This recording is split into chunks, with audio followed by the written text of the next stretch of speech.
Hey folks, Jed Bratt here, and in this video, we're going to go over the month of November San Diego County real estate market update. As we always do, we're going to take a look at the standard numbers just to kind of see what's going on month to month in the county of San Diego.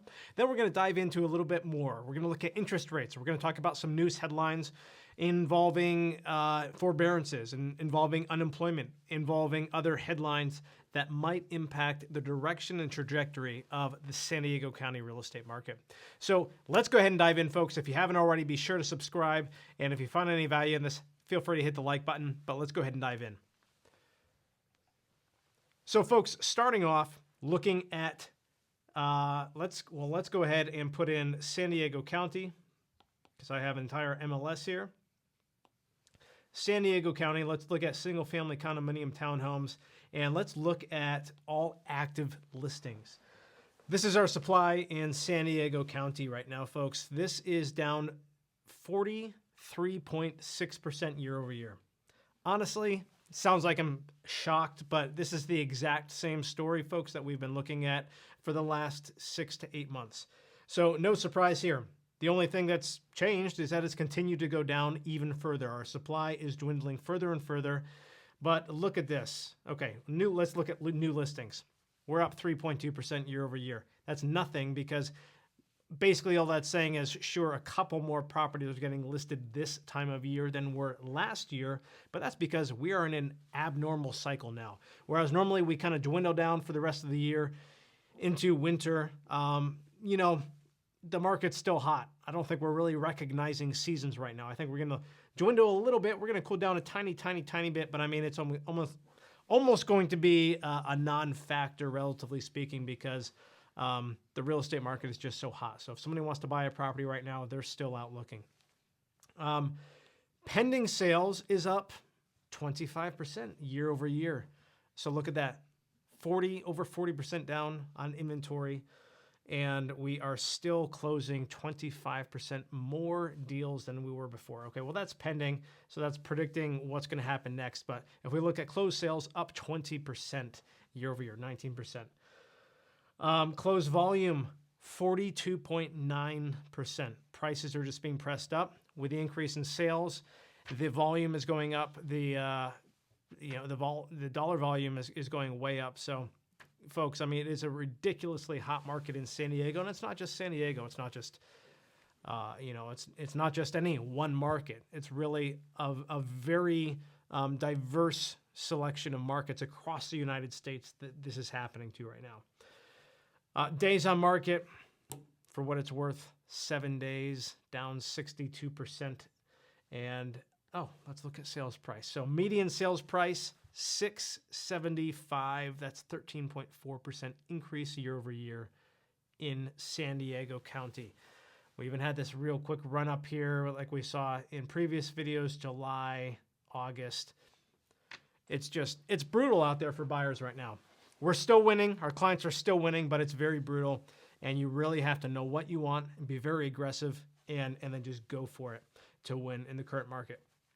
Okay, folks, let's go ahead and dive in and look at some other things. So let's look at interest rates. So today, this was released, 2.72%, the lowest all-time 30-year fixed rate for mortgages across the United States ever. But once again, that's really no surprise because this is the line that we've been looking at for years going back now. It just keeps on getting lower and lower. And, even though the 10-year Treasury is up a little bit over the last month, 2 months, the thing is the Fed is still continually buying mortgage-backed securities. They're still pumping money into the system to support the mortgage markets, to support everything right now. So 2.72%, is that going to be the low that we go up from? I don't think so. Every indication is still pointing that we got more further down to go, but we'll see. I'm refinancing. This is for 30-year fixed rate average across the United States. So I believe this includes VA, FHA, conventional. But you also need to understand there's programs out there. I mean, buyers, FHA, VA borrowers are getting low 2%. So I'm refinancing myself right now for 2.25%, and that's with no points. very, very, very strong competitive market on the real estate front, very much driven by the interest rates. We've done a lot of videos on this in the past. We've talked about how that impacts it. It's not rocket science, but at the same time, it is very helpful to really understand how just, a 1% decrease in interest rates can drastically improve a buyer's budget by 10%, actually 11%, 12% in some cases. Let's look at a few other things. So the Bureau of Labor Statistics, this is the employment situation for October. This is the monthly report beginning of November. The unemployment rate declined 6.9% 6.9% from the previous month. That's movement in the right direction. If we look at the most recent weekly claims, however, we can see that for the first time in quite some time, we actually had an increase of 31,000 in initial unemployment weekly claims. So this is somewhat of an inflection point right now, folks, that I don't think comes as a surprise. We are going into the traditional flu season, which overall I think is the 6th season. And of course, naturally, we're going to start seeing cases continue to spike, unfortunately, given the same sort of environment we had in the summer. I mean, we're not, it's not like we ever got this thing completely under control by any means, and we don't have a vaccine, so it's only natural that this is going to continue to progress as such. So today, just tonight actually, Governor Newsom tweeted that he's locking us down. We have a curfew now in California between 10 p.m. and 5 a.m. And things like this I can only expect are going to continue for the coming weeks and months until hopefully these potential vaccines are actually released to the public and we can actually get widespread distribution. But yeah, again, 31,000, it's not a huge increase, but at the same time, this is just the beginning of the 6th season. So hopefully it holds steady, but we can expect, if we're rational, I think, that this is going to continue to climb for the foreseeable weeks as more and more local authorities make lockdown restrictions, unfortunately, and restaurants and other businesses can't attract the same amount of clientele outside as they would before. And so, as it's colder, so they're going to have to, cut some staff, unfortunately. The Mortgage Bankers Association did announce that mortgage loans in forbearance decreased down to 5.47% the other day. That's a great improvement. We were close to 10% in the beginning of this. Still, we can probably expect, I wouldn't be surprised. We still have a period of time where people can claim forbearance. So if this number were to tick up a tiny bit in the coming weeks or months, it wouldn't be a shocker. At the same time, I think a lot of buyers are realizing, oh, shoot, we have some of the best interest rates in the world. I'm employed. I'm not really crushed by the COVID financial aspect, which I'm not saying that nobody that takes forbearance is. I guarantee a very large percentage of them are. But I think that there was probably a whole lot of them that did not need it as much. And I'm sure some of them are trying to take advantage of the opportunities that they can get with these lower interest rates. And they're not going to do that if they have a current loan in forbearance. So either way, we are going to expect, I think, to see people come out of forbearance and hopefully see that number to continue to go down. But nonetheless, 5.47% is a great increase or a great improvement, rather, from where we were at the beginning a few months ago. San Diego economic summary. This is just a quick snapshot from the beginning of this month, just to kind of look at where we are standing, both locally, statewide, and as a nation. So unemployment rates, you can see here, September 2019 to September 20. In the U.S., we were at 3.3% this time last year, and now we're at 7.7. California, 3.6 to 10.8. San Diego County, 2.9 to 9.0. City of San Diego, 2.8 to 8.8. We have a little bit lesser of a margin between this time last year and the current one in San Diego, but it's not the best either. So, either way, we're improving from where we were before, but again, we're going into the 6th season, so a lot of this is kind of a moot point. Of course, naturally, the sectors that were hit the hardest, leisure and hospitality, we can see was really hit majorly on that. Other services, 18.3% down, information down 15%, and just across the board, really, a lot of people have been suffering. Let's look at a few other things. So press release, and this is just more so, there's been a lot of videos about people moving out of the state of California.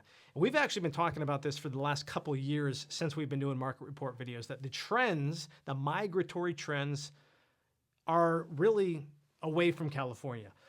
This isn't anything new. This has been something that we've cited many times, particularly because experts that I follow and listen to very intently, such as Bruce Norris and the like, have definitely pointed out the evidence that's demonstrated that people are moving out of California. Now, it doesn't mean that we're going to see a widespread mass migration out of San Diego, but we can actually see that those numbers are happening. The thing is, San Diego, even though we might have many people moving out of San Francisco, Sacramento, LA, San Diego is actually one of the more preferable destinations for people that want to stay in California coming from those areas. Nonetheless, California's population increased 141,300 people between July 1st, 2018 and 2019. So this isn't a fresh report. This is actually from December 2019. But nonetheless, I think it's important information to keep in mind because many of the trends that had already been started pre-COVID have actually been accelerated more so by it. So we can see that we only gained 141,000 people, from mid 2018 to 2019. These gains were from natural increases that were mostly offset by losses in net migration, total migration into the state minus total migration out. Negative domestic net migration outweighed those gains, resulting in overall net migration losses of 39,500 residents. Right here, San Diego, one of the counties that had negative net migration, even with the gains from international flows. And so, folks, once again, it's not like this is I think San Diego has far more going for it than in the long term than it has at risk. But nonetheless, there's a lot of policies and changes in the legislature that I think are driving some people out of here. We can look here at the total population. This is from 2018 to 2019 change, the components of change. So in San Diego County, we dropped the total, look over here, net migration. This is 4,749 negative net loss. You say, well, that's not a huge number. We're over 1 million in population. That's correct. But we also have to kind of look at what trends are doing. The year before, we had 7,000 positive net. Before then, we had about, where are we? We had 1,000, we had 1,800 positive net gain. But we've not had a loss of 4,000 prior to this that I've ever seen in San Diego. So when you're seeing trends like that and you're continuing to see that pattern of people kind of first and foremost getting driven out because of the affordability and the availability of housing, frustrations with different laws, and then just a number of different things. And then something like COVID coming along saying, hey, you don't have to work from your house. It really kind of gives people a little bit of pause, or rather saying you don't have to work from work, you can work from your house, and that could be technically anywhere. I think it gives people a little bit more pause in thinking about where they're going to live. And I think a lot of people are just saying, hey, this is the time to get out of California. But once again, I do expect that San Diego is probably going to be more of a net winner in that than a net loser in the long run. In the short run, we'll see. I wanted to do a little bit of a comparison here just to kind of give you a little bit more insight into, okay, where's the data that people are actually moving right now out of San Diego, out of LA, out of California, because a lot of this data is usually several months behind. But if we look at this, this is U-Haul's rate chart. So if I go on to U-Haul and I price out renting a, let's talk about the 26-foot truck. So when I type in rates for San Diego to LA on December 1st, 2020, this is the rate I can expect to pay. $118. You say, well, that's not bad. What's the issue here? Awesome. Okay. $118 from San Diego to LA, December 1st. Rates from LA to San Diego, December 1st, 26-foot truck, $245, double. What's that mean? This is supply and demand. If they are only charging me 100-something bucks to drive to LA, but they're charging me twice as much to drive back, what's that mean? They probably don't have enough moving trucks up in LA. Why wouldn't they have enough moving trucks up in LA? Maybe because people are taking them out of LA. Let's look at this. Rates for Phoenix to LA. Okay, if we're moving from Phoenix to LA on December 1st, and we're getting a 26-foot truck, $249. Okay. If we are going from LA to Phoenix December 1st, and we're getting a 26-foot truck, holy moly. That's $2,000, and we were just comparing $250 to $2,000. That's an almost tenfold increase. That tells you a lot right there. Okay, let's look at this. Rates for Las Vegas to San Diego. Vegas to San Diego, December 1st, 26-foot truck, $274. Rates for San Diego to Las Vegas, December 1st, 26-foot truck, $1,250. I think you get the point, guys.